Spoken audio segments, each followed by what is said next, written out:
Muito boa tarde, pessoal. Muito boa tarde. Tudo bem com vocês? Sejam bem-vindos à live do MG LG11, do relatório de outubro de 2022. Meu nome é Jacinto Santos e faço parte da equipe de gestão aqui do MGLG11. Tudo bem com vocês, pessoal? Sejam bastante bem-vindos nessa live aqui, pós-jogo do Brasil, pós 2-0, pós 2 gols do Richarlison. Muita animação aí, clima de Copa do Mundo, pessoal. Mas claro que a gente também precisa trabalhar. A Copa segue e o nosso trabalho também, né? Aqui o trabalho aqui da Suno também, né? Essa live aqui vai ser um pouco mais curta, um pouco mais objetiva, mas claro que vou falar aí as principais novidades do fundo. Aí muitos de vocês já sabem, né? Mas claro que a gente vai tirar essas dúvidas aqui de vocês, tá bom? Para a gente poder prosseguir aí com maiores esclarecimentos. Boa tarde, René Costa, muito obrigado pela presença. Romulo Sapucaia, uma boa tarde, muito obrigado aí pela presença. Pós-jogo do Brasil, tá todo mundo animado, né? Tá todo mundo bem confiante aí que o Brasil possa ter uma boa performance nessa Copa do Mundo e trazer o Hexa para cá, né? Então, vamos lá, pessoal, vamos apresentar aqui o relatório de outubro de 2022. Está setembro, mas na verdade é outubro. Tá bom, pessoal? É o seguinte, tá? Perfeito, né? Perdão, o relatório de setembro, tá? Não de outubro, tá? É o seguinte, vamos lá. Aqui a gente tem né? Que basicamente, aqui é a carta de gestão que eu falo, basicamente, o que aconteceu nos meses, né? Que aconteceu e tal. Poxa, o fundo teve um desempenho ruim, claro, caiu 7%, enquanto o IFIX subiu um pouquinho aí de 0,49%. O CDI aí subiu de 1,07%. O IPCA teve uma deflação de 0,29%, tá? E o MAB5 teve um desempenho de 2,39%. E o IPCA mais yield do MAB5, que é basicamente o IPCA mais o yield do índice MAB5, que é um yield, que é um índice, perdão, que mostra toda a rentabilidade dos títulos aí do Tesouro Direto, teve um desempenho de 0,18%.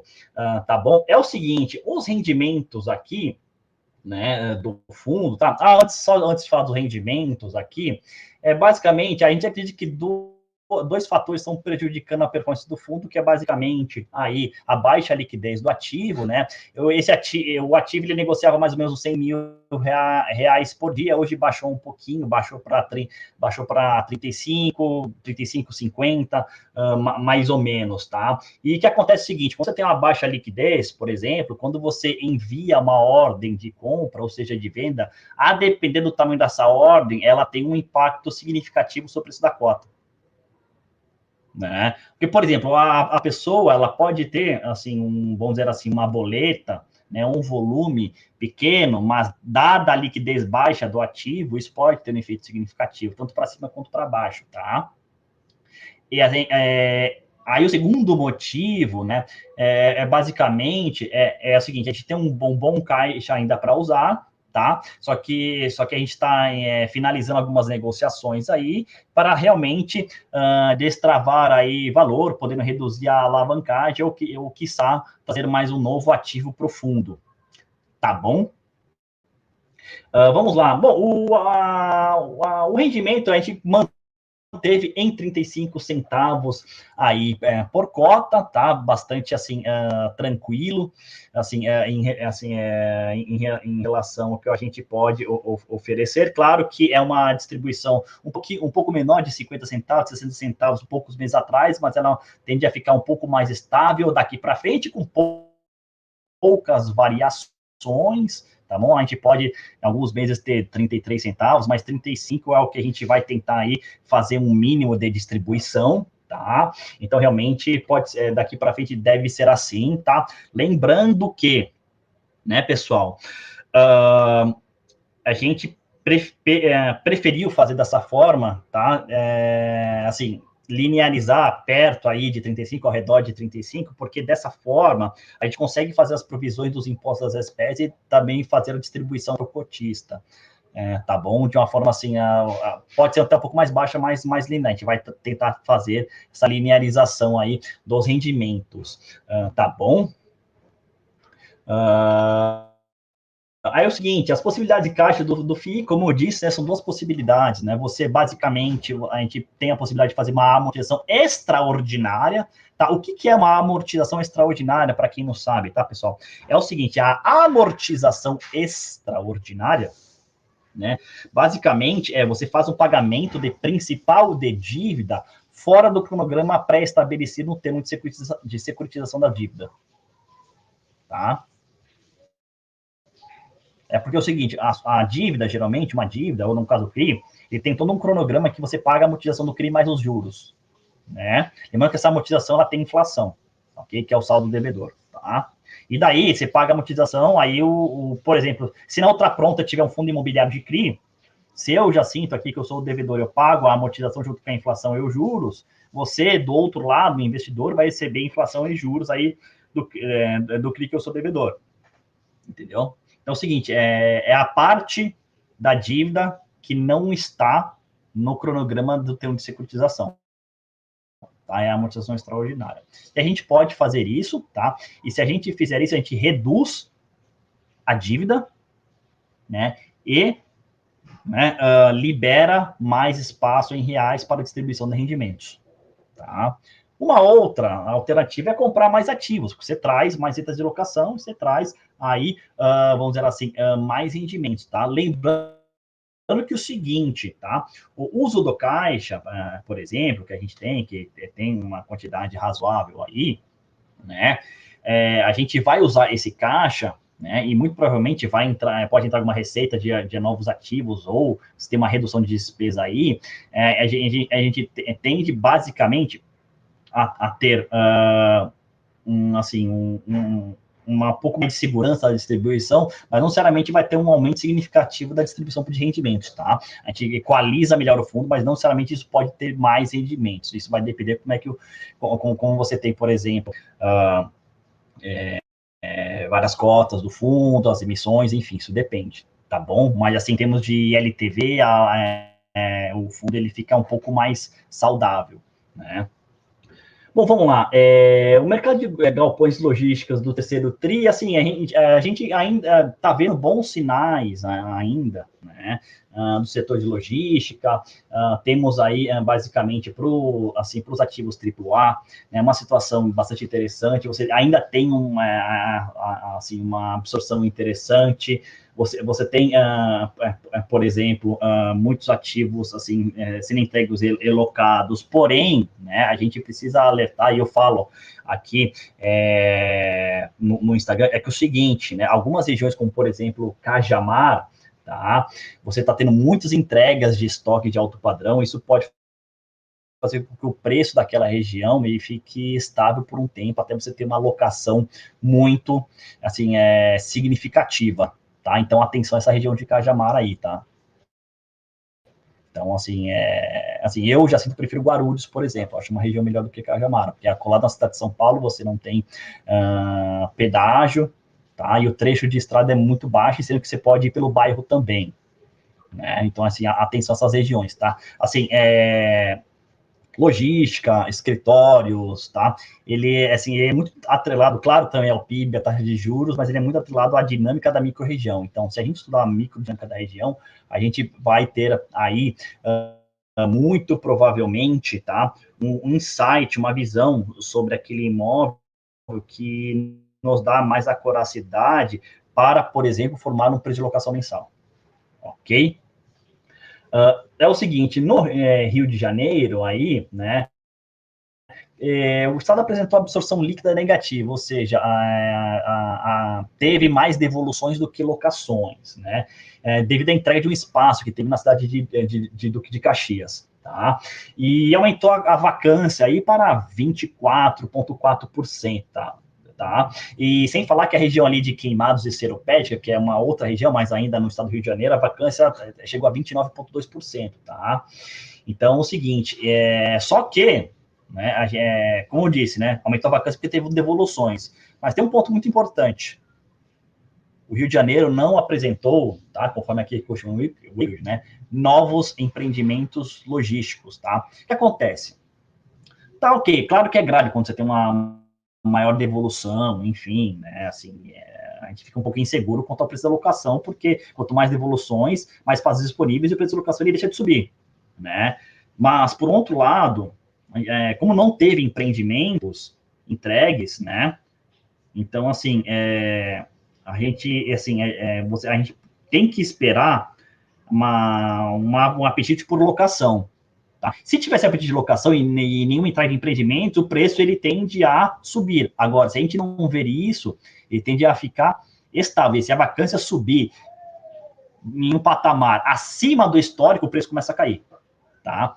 E a entrega dos a não entrega de novos empreendimentos é um ponto-chave. Por isso que eu estou chamando a atenção aqui, porque é um ponto-chave. Se a gente ver, né, mais locações, o preço tende a subir. Agora, se a gente vê mais devoluções, né, e aumenta o espaço disponível, aí realmente o preço ele pode cair. Tá bom? Pessoal, aqui, aí a gente vai para o balanço patrimonial do fundo, né? Balanço patrimonial do fundo. Claro que o balanço aqui, basicamente, as informações de ativo e passivo aqui dos ativos, e também Volkswagen, Magna, Cerati, a BR própria, o aluguel por metro quadrado aqui, né? A área bruta locável própria dos ativos, a porcentagem em portfólio, aqui o passivo, tá? Aqui são as nossas dívidas, tá? E todos esses valores aqui, né, são valores de emissão dos CRIs, tá bom? Então, assim, é mais direta essa informação aqui. Claro que não é o saldo do devedor, mas aqui já no caso, o valor de emissão, quanto a gente captou na época, tá? Para adquirir os imóveis, ok? Tá? E assim, eu vou falar, falar um pouco mais das dívidas aqui, tá? O primeiro CRI, que eu até vou colocar o cursor do mouse aqui, né? Inclusive, vocês já sabem, a gente tem um código de instituição financeira. Se vocês colocarem esse código na internet,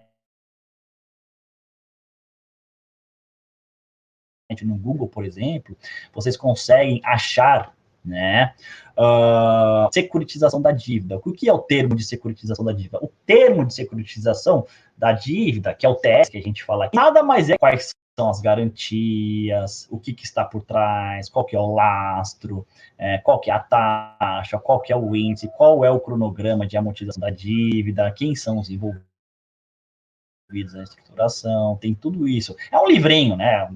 40 páginas, 50, mais ou menos. É um livrinho, mas é bem interessante aí para quem é curioso, enfim, eu acho bastante legal a gente verificar isso, tá?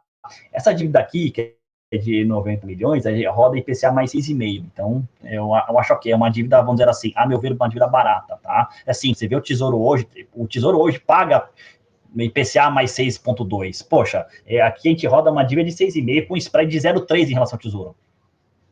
A meu ver, por exemplo, uma emissão de dívida, de CRI, por exemplo, tem que ter um spread em relação ao Tesouro, claro, num duration equivalente de, no mínimo, 150 pontos base. 150 pontos base, para quem não sabe, tá? É 1,5%. Então é o seguinte, o Tesouro está pagando IPCA mais 6,5%, então você tem que emitir, no mínimo, IPCA mais 8%. Porque, claro, o CRI é um título de dívida, só que um título de dívida privado, tem risco de crédito, você precisa de um retorno a mais. Tá certo?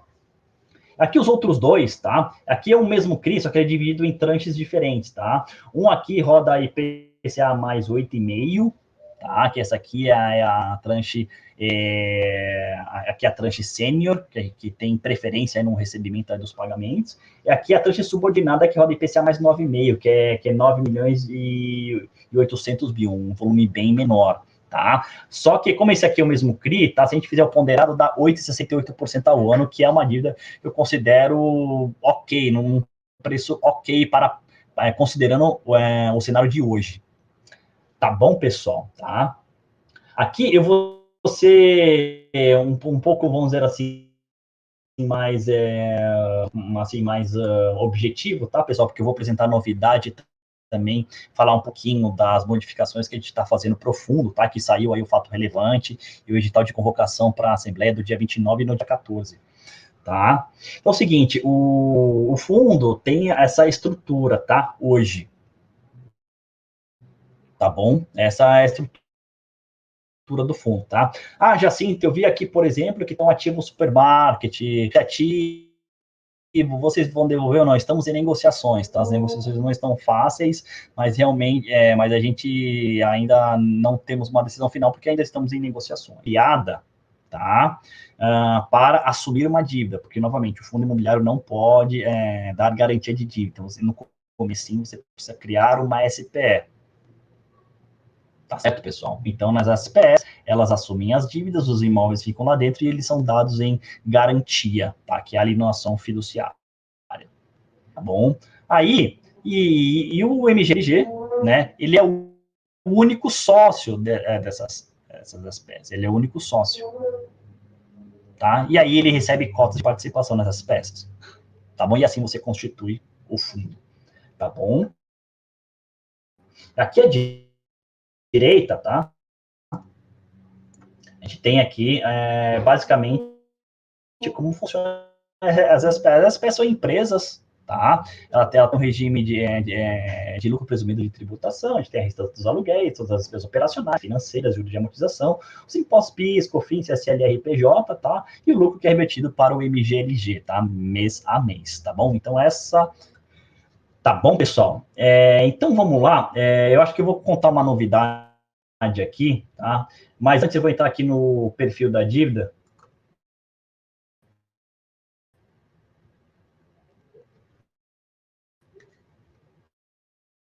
Deve aparecer já já para vocês. Basicamente o LTV, né, o Loan to Value ali do fundo considerando caixa que a gente tem. Então, hoje a gente tem, claro que apesar de ser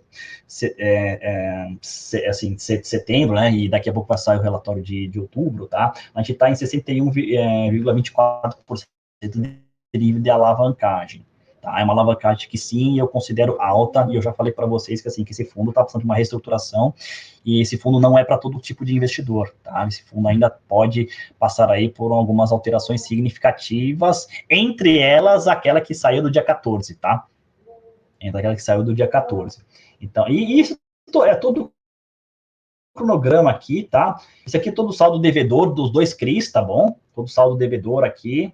Você vai vendo que, assim, ele vai diminuindo bem, assim, ele diminui um pouquinho, vai ficar praticamente estável, depois ele tem uma queda significativa aqui. Essa queda significativa é de uma amortização extraordinária que faremos aqui, com previsão em maio de 25, tá? Tem uma amortização extraordinária que vai fazer, tá bom? É o que está previsto. Aí, basicamente, a dívida será diminuída cada vez mais a partir de então. Ok, pessoal, tá? Hoje, por exemplo, o endividamento médio é de 7,4% ao ano, real, tá? Mais IPCA. E a gente tem um cap rate, tá? Se a gente considerar as últimas avaliações aí, né? Próxima de 10%. Então, a gente tem uma segura. Então, pelo menos o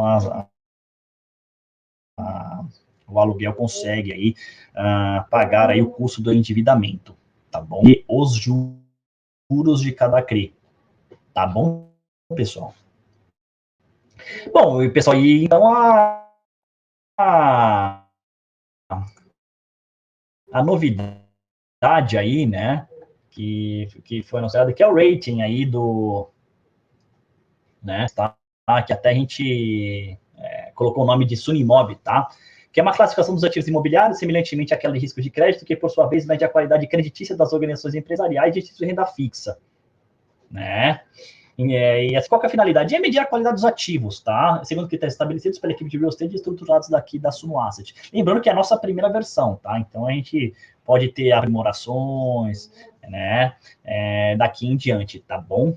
É o seguinte, quais são os critérios? Bom, o Suno Imóvel estabelece para ativos imobiliários e galpões logísticos e industriais, lembrando que os logísticos e industriais eles são muito similares, então a gente prefere colocar tudo, vamos dizer assim, em um cesto só, tá bom? Porque é o seguinte, as indústrias, basicamente, as indústrias que a gente tem no nosso portfólio são indústrias leves, tá? Não são indústrias pesadas. O que eu já sempre considero uma indústria pesada? Uma indústria de metalurgia e siderurgia, são indústrias pesadas, bem pesadas. Aí o resto a gente considera como indústria leve, porque é o seguinte, a movimentação de uma possível mudança de operação, Claro que você tem toda uma logística por trás, é bem complicado fazer isso, mas é muito menos complicado do que fazer uma mudança de uma indústria siderúrgica, por exemplo. Muito, muito menos, né? Enfim, e a partir de então, a gente estabeleceu alguns critérios, né? E a gente tem pesos, por exemplo. Localização é 35%, qualidade 35% e a transação é 30%. Tá bom? E a partir desses critérios gerais, existem subcategorias, né? Para cada um deles com seus respectivos pesos, né? Localização, aí a gente tem região 30%, acesso 25%, pedágio 20%, incentivo fiscal 10%, infraestrutura e segurança 15%, por exemplo, tá? Aí a gente tem aqui qualidade, a gente tem a idade, última reforma, o tipo, pé direito 5%, eficiência, sustentabilidade, iluminação, formato galpão, sprinkler e a transação, contrato e multa, né? E tem, são todos aí, vamos dizer assim, são os critérios para estabelecimento aí do rating, tá? E como é medido? Bom, são duas ponderações, né? Você tem uma interna que você usa as categorias para cada ativo e a externa os critérios gerais, que são os primeiros critérios que eu mostrei, tá? E pontuando o ativo imobiliário para ambas em uma escala de 1 a 5, de 1 pior para 5 melhor, né? E você tem aí o rating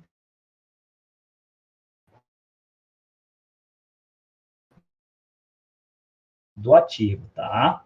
E as ponderações finais feitas, e é possível chegar nesse índice, tá bom? A gente vamos pegar aqui só um para mostrar como exemplo, tá? Aí eu falo das modificações aqui. Vamos pegar o ativo Magna, por exemplo, que é localizado em Vinhedo, tá?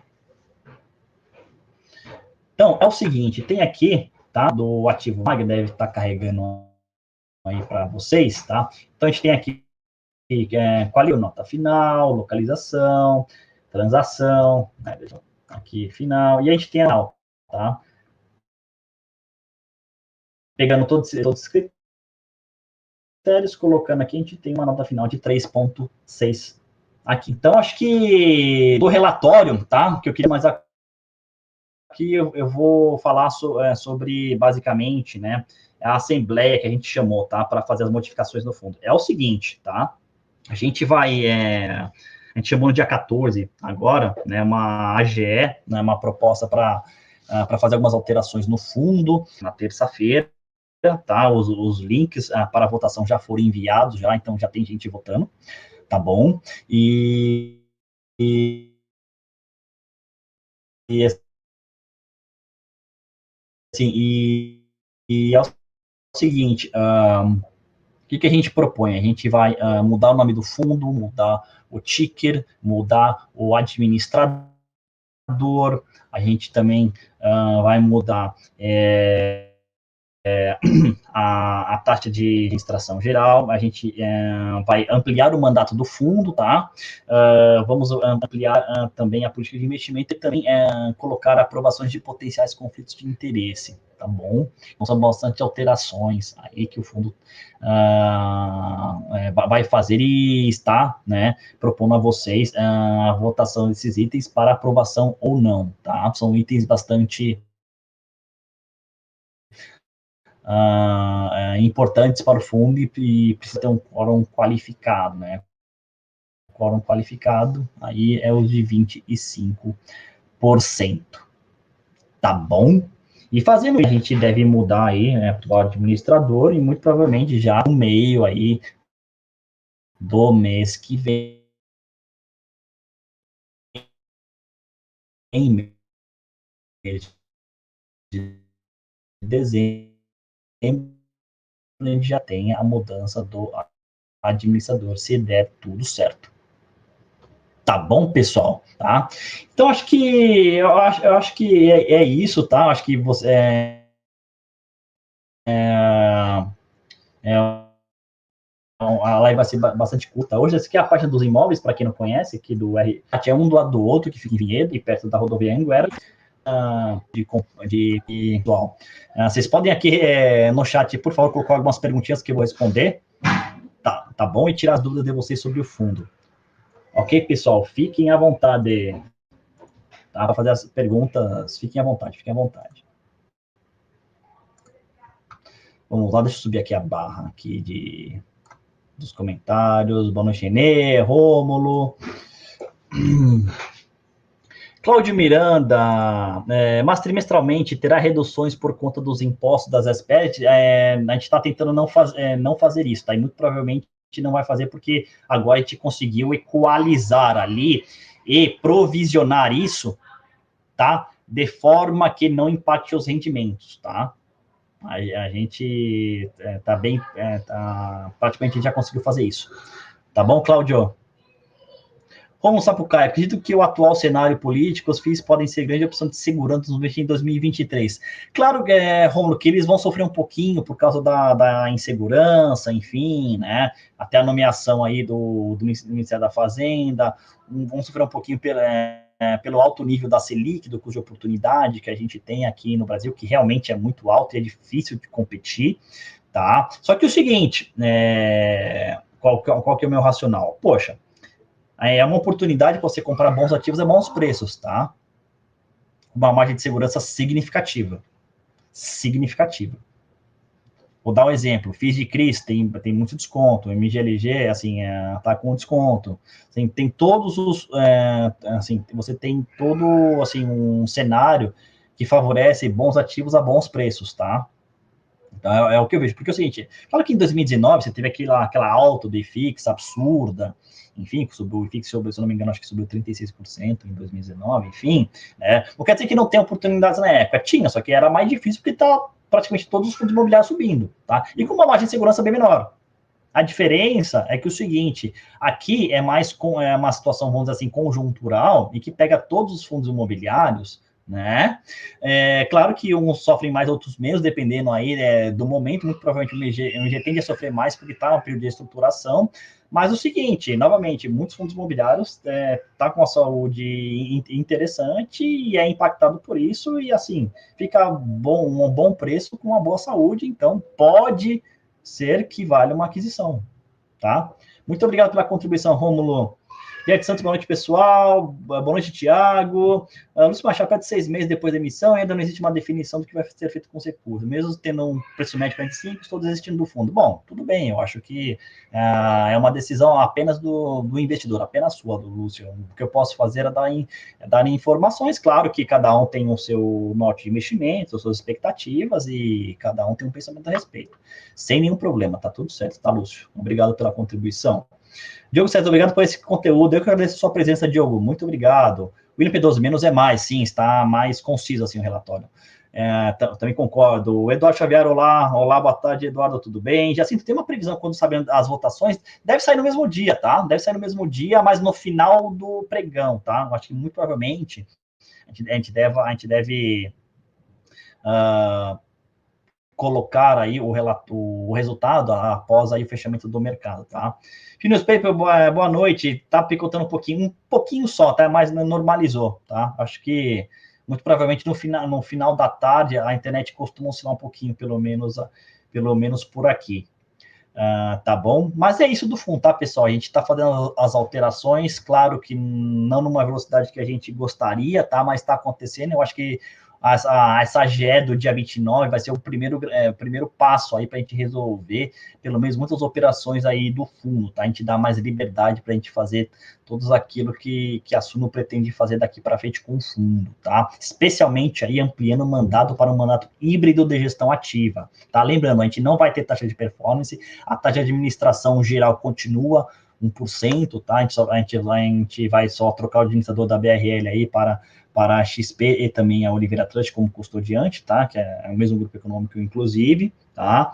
A data de pagamento aí dos rendimentos agora será o anúncio no dia 15 ou anterior, conforme for feriado no final de semana, e o pagamento no dia 25 ou anterior, ser feriado ou final de semana, tá bom? Vai ser muito mais por aí, ok? Que para realmente padronizar tudo para as datas do padrão dos outros fundos da Suno, tá? O fundo vai mudar, João Martins, boa noite. O fundo vai mudar a política de gestão? Vai, porque agora ele não vai ser logística, ele vai ser híbrido. Ou seja, por exemplo, se alguém chegar na Suno, bater na porta e falar, Jacinto, tem um ativo aqui de educação. Você acha sentido ver? Sim. Dá os dados, eu analiso aqui. Tá? Jacinto, eu tenho um fundo, não, eu tenho um imóvel de atacarejo. Faz sentido? Faz. Daqui que eu analiso, entendeu? Ele é híbrido, assim, porque a gente acredita que o mercado imobiliário tem muitas oportunidades, tá bom? Não só em um setor, mas outros também, tá? Então, a gente vai mudar essa política de investimento. E, claro, também a gente pretende aí aprovar um potencial conflito de interesse, tá?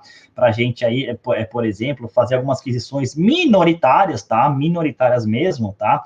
De alguns ativos que, por exemplo,